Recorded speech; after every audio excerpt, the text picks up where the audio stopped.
Bonjour à tous, soyez les bienvenus dans le Club francophone de l'été, votre émission consacrée aux livres et à la francophonie. Depuis la création du Club francophone en janvier dernier, vous avez voyagé avec nous.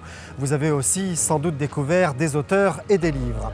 Tout l'été, depuis Monaco, je vous propose de découvrir ou de redécouvrir de grands entretiens reportages réalisés en complète déambulation, comme vous les appréciez, je le sais. Aujourd'hui, nous partons à Paris, dans l'atelier du grand photographe iranien Reza et au bord de la mer, pas très loin d'ici, avec l'académicienne Chantal Thomas.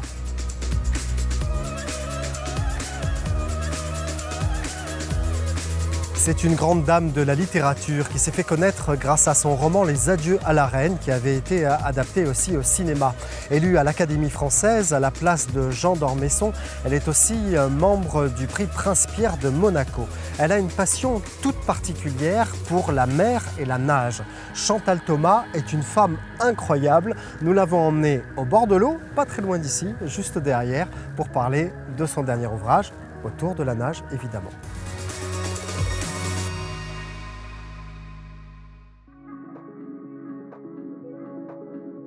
Face à cette mer Méditerranée avec une passionnée de la mer, passionnée de l'eau.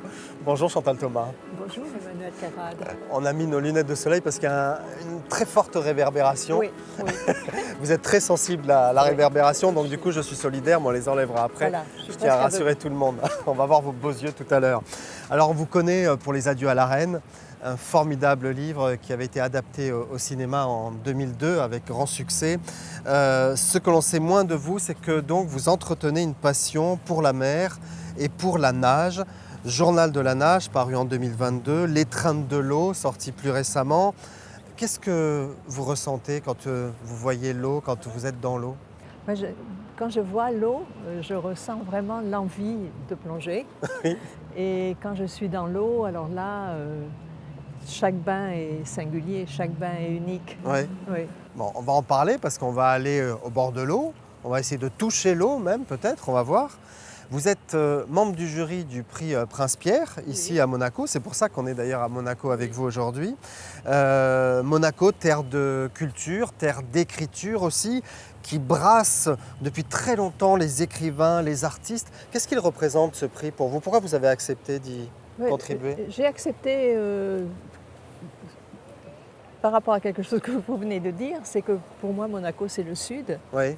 Et d'une manière plus précise, je suis très sensible à Colette et au séjour répété qu'elle a fait à l'hôtel de Paris, invitée par le prince Pierre de Monaco. Et il y avait une continuité pour moi. Il y a un petit livre d'ailleurs qui est sorti à ce propos, qui a été édité par Monaco. Voilà. Ouais. Et il y avait une continuité pour moi et je trouve ça très beau.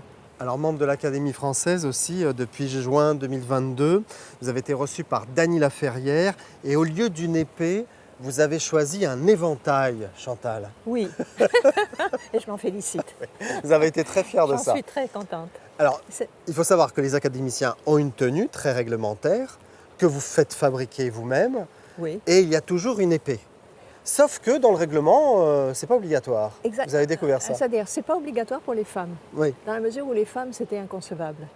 Donc il n'y avait rien de prévu pour elles. C'est-à-dire la porte ouverte à toutes les possibilités. Voilà. Pourquoi l'éventail alors ? Parce que, pour beaucoup de raisons. D'abord, je suis très attachée au Japon. Oui.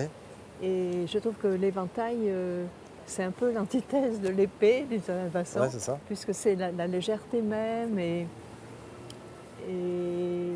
un temps de loisir et sous le signe du raffinement poétique. Et aussi, au Japon, l'éventail était porté par les hommes et par les femmes. Donc, alors vous savez que c'est aussi signe de combat. Oui, c'est pour ça. Au Japon. Oui, voilà. Parce que les Japonais avaient, dans les anciens temps, vous savez mieux le raconter que moi, mais ils avaient des éventails qui étaient blindés, c'est ça ? Oui. Pour se protéger ? Oui. Pour communiquer aussi ? Pour communiquer aussi, oui. Et donc, c'était les hommes et les femmes. On va se diriger vers une sculpture que j'aime beaucoup ici à Monaco. C'est Bernard Bézina qui a fait cette œuvre, 3 éléments, qui a été installée en 2023. Juste ici, on va aller la voir. Qu'est-ce que vous avez fait de plus fou dans la vie, Chantal? Par exemple, mon premier voyage en autostop, j'avais 17 ans et je suis partie avec une amie du lycée en Espagne et on est arrivé jusqu'à Gibraltar et après on a pris le bateau sans vraiment savoir où on allait. Ah oui. Oui, c'était étrange cette confiance. Je pense que c'est quelque chose aussi de ces années-là. Oui. Il y avait une extraordinaire... il y avait, Sentiment de sécurité. La méfiance n'était pas dans l'air du temps. Au contraire. Ouais. Et comment ça se fait qu'à cette époque, il y avait cet état d'esprit-là et Parce qu'aujourd'hui, on se sent en insécurité partout? Je crois que cet état d'esprit, qui était l'état d'esprit mai 68, Ouais. disons pour cerner un peu, même vaguement, il était en réaction contre l'attitude des parents et contre une rigidité. Ah oui. Et je crois que les parents qui étaient très... ils faisaient ce que leurs parents avaient fait. Ouais. Donc il y avait tout un poids de tradition. Et je crois que l'idée et l'envie, c'était de partir ailleurs. Ouais. Et donc de faire confiance. De faire autre chose. De se faire confiance. Oui. D'imaginer que les autres, on pouvait avoir confiance en eux. Oui, et ça a contaminé tout le monde, c'est ça? Exactement. Oui. Et au fond, on ne se posait même pas la question, je crois. Ouais. Oui. Bon, la période estivale, quand elle arrive, Chantal Thomas, quand vous voyez le soleil se pointer, quand la mer commence à être accueillante, c'est une renaissance pour vous? Oui, alors... Vous avez l'impression de revivre des moments réjouissants? Non, j'ai l'impression que le présent me comble. À ce moment-là? Oui, ouais. Donc je n'ai pas du tout le sentiment d'un retour, mais j'ai le sentiment que c'est à nouveau, tout est là, devant moi. Ouais. Et je pense que c'est la mer qui donne ce sentiment aussi, parce que, on l'a dit souvent, mais aucune trace ne s'inscrit sur l'eau. C'est vrai. Et donc l'eau, c'est l'image même du perpétuel recommencement. C'est vrai. Sans le poids du passé, sans la blessure. Ça lave. Ça lave de tout. Au fur et à mesure, oui. Bon, allez, on va y voir. On va toucher l'eau. On va toucher l'eau. On va se laver un peu. Bon, les mains, parce que là, il ne fait pas assez chaud, hein, mais les mains ou les pieds maximum.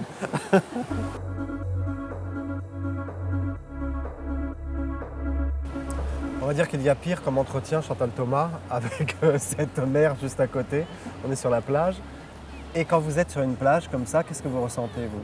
Mais j'ai l'impression d'avoir grandi sur une plage. Donc, d'une certaine façon, la plage, c'est mon lieu naturel, donc ça me paraît normal d'être sur la plage. Ah oui. C'est plutôt quand je me promène dans la rue ou dans un parc que je me dis, tiens, je suis là. Mais sur une plage, j'ai envie de simplement rester là parce que c'est le lieu de toujours, non? C'est le lieu de toujours. Oui, et la plage, dans toutes les villes, c'est une sorte de, comment dire, d'intervalle qui appartient plutôt à la nature. Et c'est très, très troublant. Rio de Janeiro ou Nice, toutes les grandes plages qui longent un boulevard, tout d'un coup font intervenir une immensité, quelque chose qui n'appartient pas à la cité, en fait. Bon, vous écrivez, lorsque l'on nage, on finit par se tranquilliser. On oublie l'immense volume d'eau qui s'étale en dessous de soi. Ce qui est en dessous, donc, ne fait pas peur. C'est ça que vous expliquez. Exactement. Parce qu'on l'oublie. Exactement. Ben, c'est un peu... Exactement. Mais il y a énormément de choses en dessous qui ne nous font pas peur. On vit avec tout un volume. Il faut mieux qu'il nous porte plutôt qu'il nous angoisse. Alors vous allez très loin parce que vous racontez des voyages en hiver au Japon, en Argentine aussi, dans le delta du Tigre, avec des eaux grises, des eaux troubles, une catastrophe. Vous voyez, couleur café, où on imagine tous les crocodiles de la planète. Eh bien Chantal, elle va dans l'eau, ça vous attire quand même? Non, ça ne m'attirait pas, mais c'était tellement extraordinaire d'aller sur les rives du Tigre, cette maison qui était prise justement dans les arbres. C'était extraordinaire vraiment. Et il y avait un petit ponton qui avançait dans le fleuve. Et j'ai résisté parce que je ne me sentais pas bien, je ne savais rien de ça. Et j'ai sauté quand même et c'était génial. Ah oui. Parce que l'eau est très douce. Et puis vous dites que la plage, au final, ça donne confiance, ça peut donner confiance en soi. En tout cas, vous, ça vous a donné confiance en vous. Ah oui, oui. Je pense que j'ai eu le sentiment que cette étendue vaste et magnifique m'était une compagne. Et donc rien de très très nocif pouvait m'arriver. Oui, ça m'a donné confiance. Vous avez pris confiance dans quel domaine?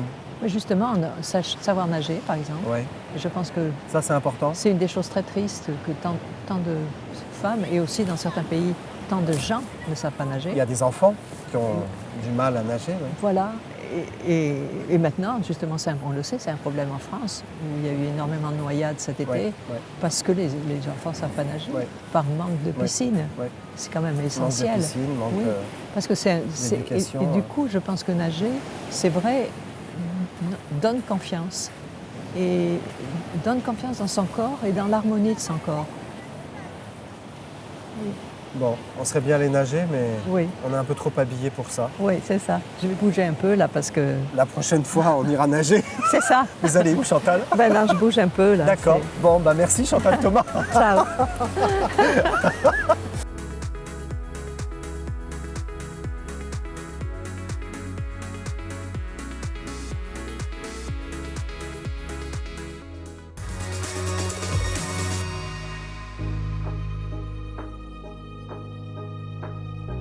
C'est le club francophone de l'été, au cœur de l'été, dans la chaleur de l'été, avec ce florilège des entretiens reportages diffusés en 2026. On quitte Monaco pour partir à Paris avec le grand photographe iranien Reza. Il nous a accueillis dans son atelier, un lieu chargé d'histoire. Ses archives sont monumentales.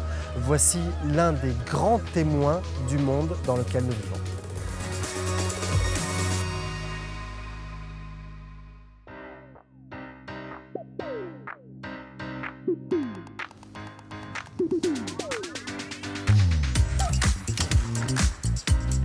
Salut, bonjour Reza.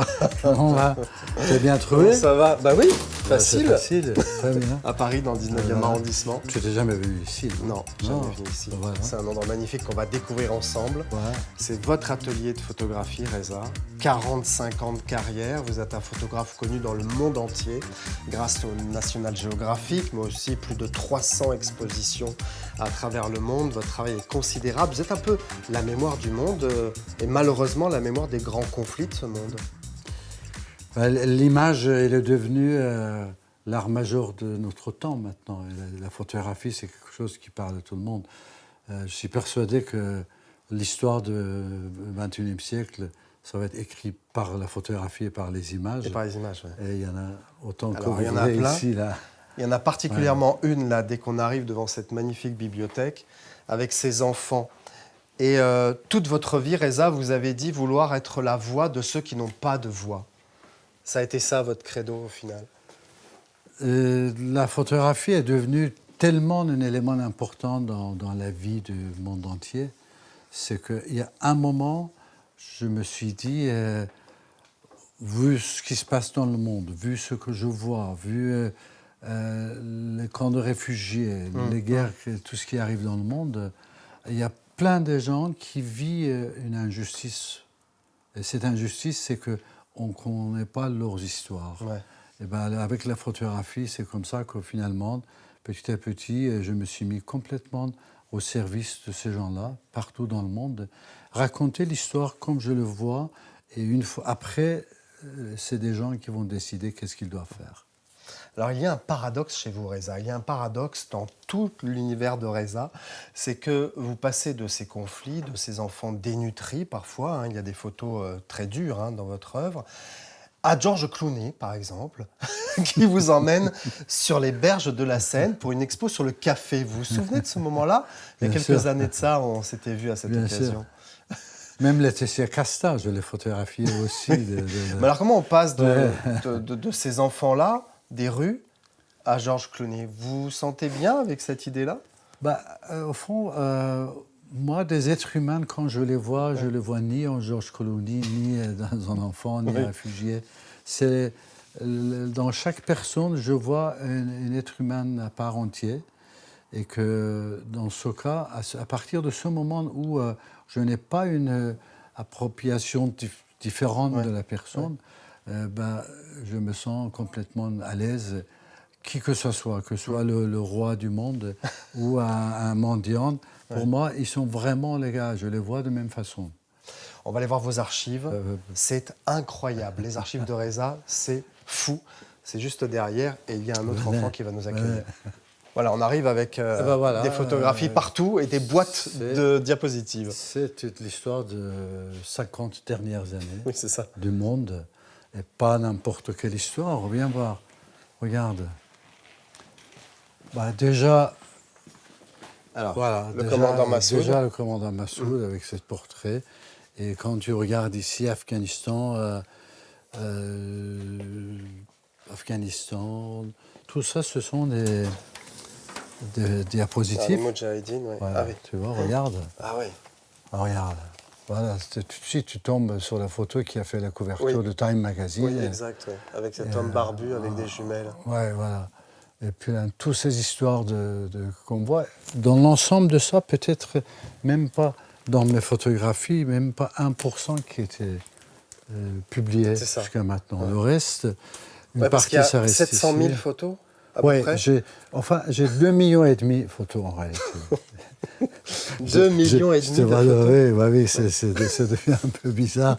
Mais bon, 2,5 millions sur lequel il y a 700 000 négatives ou diapositives, comme ici, comme dans les boîtes que tu vois de partout. Le Maroc, le Cambodge, Sarajevo, l'Afghanistan, Berlin, enfin voilà, tout est là et généralement quand il y a un événement, vous partez sur place. Le commandant Massoud, vous l'avez bien connu et vous avez même vécu son assassinat par Al-Qaïda d'assez près au final. Non, je n'étais pas là. Non, mais vous étiez avec lui juste avant. Avant, oui, j'ai fait le dernier film. Non, j'ai fait le dernier film documentaire en décembre. Et après, il est venu à Paris en avril. Moi, j'étais avec lui. Et il a été assassiné en septembre. Donc, je l'ai vu. J'ai passé le temps qu'il était à Paris, le seul voyage qu'il avait fait, constamment avec lui. Mais vous étiez en contact avec lui. Et vous lui disiez à chaque fois, quelques jours avant qu'il se fasse tuer, absolument. Vous l'avez au téléphone et vous lui dites fais attention parce qu'on peut t'avoir. Plusieurs fois, je l'avais prévenu que faites attention à tout ce qui est technologie moderne, le téléphone, les caméras. Mais bon, finalement, c'est fait.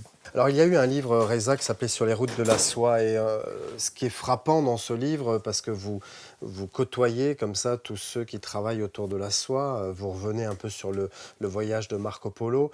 Et ce qui est frappant, ce sont les regards des personnes que vous croisez. Vous avez cette capacité, Reza, à capter le regard de l'autre. Et on le voit même avec le commandant Massoud, avec les enfants qu'on a vus à l'entrée. Dans toutes vos photographies, il y a une histoire de regard. Les yeux sont les fenêtres de l'âme. Et moi, j'ai envie de photographier de façon où la personne, il montre son âme, il montre qui est-il, qu'est-ce qu'il fait, qu'est-ce qu'il sent. Et ben pour ça, il faut que la personne ait une confiance en ma personne. Et cette confiance, c'est quelque chose que, je dirais, parce que c'est profondément, je respecte les gens que je rencontre. Profondément, leurs histoires m'intéressent. Profondément, quand je suis devant quelqu'un, vraiment je suis pour lui et pas pour le National Geographic ou la télévision. J'oublie tout ça. Je suis avec une personne et son histoire m'intéresse. J'ai envie de comprendre. Et les gens, ils sentent assez vite ça. Les gens, ils comprennent que mon souci, c'est leurs histoires. Et il y a un moment où on sent que les yeux, cette fenêtre ouvre et l'âme de la personne est sur la photo. Vous êtes comme les chats. Je vous ai déjà posé cette question. Vous lisez dans l'âme des hommes. Je ne sais pas si ça, hein. Non mais vraiment, on dit ça, non? Je ne sais pas. Vous êtes un peu comme ça, ouais.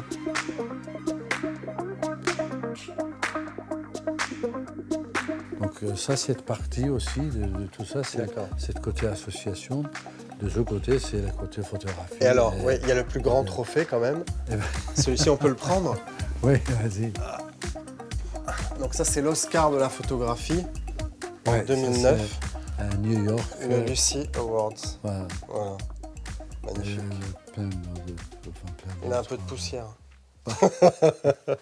Quelle a été pour vous, quelle a été pour vous la photographie la plus difficile à faire, Reza? Celle qui vous a procuré le plus de difficultés, soit parce que vous étiez en danger, soit parce que son émotion a été d'une intensité extrême?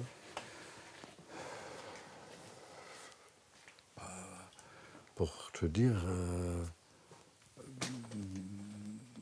2 500 000. Oui. Voilà. Non, mais, il n'y a pas une qui reste en vous, qui a été... J'étais dans des situations, peut-être plus de centaines de fois, où je me suis dit, c'est ma dernière seconde, dernier moment. Autre voyage, celui vers la liberté, le voyage pour la liberté, Reza, qui vous a coûté cher. Vous avez passé 3 ans en prison. Vous n'avez jamais parlé des tortures et des sévices que vous avez vécus. Ça n'a jamais été le moment? C'est difficile de parler de ce que se passe, parce que, quelque part, là, vous êtes à la merci des êtres qui ont la capacité de faire tout sur vous. Oui. Et c'est le moment le plus brutal, c'est ça. C'est pour moi, ce que je sais, ce qui se passe en Iran dans la prison, avec ces jeunes filles qui arrêtent, ou les garçons, ou d'autres, c'est parce que j'ai vécu ça. Et vous avez vécu ça. Voilà, et en parler, c'est vraiment... il y a eu beaucoup de moments où je me suis dit, il faut quand même un jour que je raconte tout ça. Et chaque fois, comme s'il y a quelque chose qui me retient, on dit, c'est pas encore le moment, c'est pas le moment. Je sais pas quand est-ce que ça va être le moment, mais en tout cas, c'est très difficile d'en parler. Et merci beaucoup, Reza. Merci de nous avoir accueillis ici, dans ce magnifique endroit, cet atelier photo sublime, avec toutes ces photos. Merci beaucoup.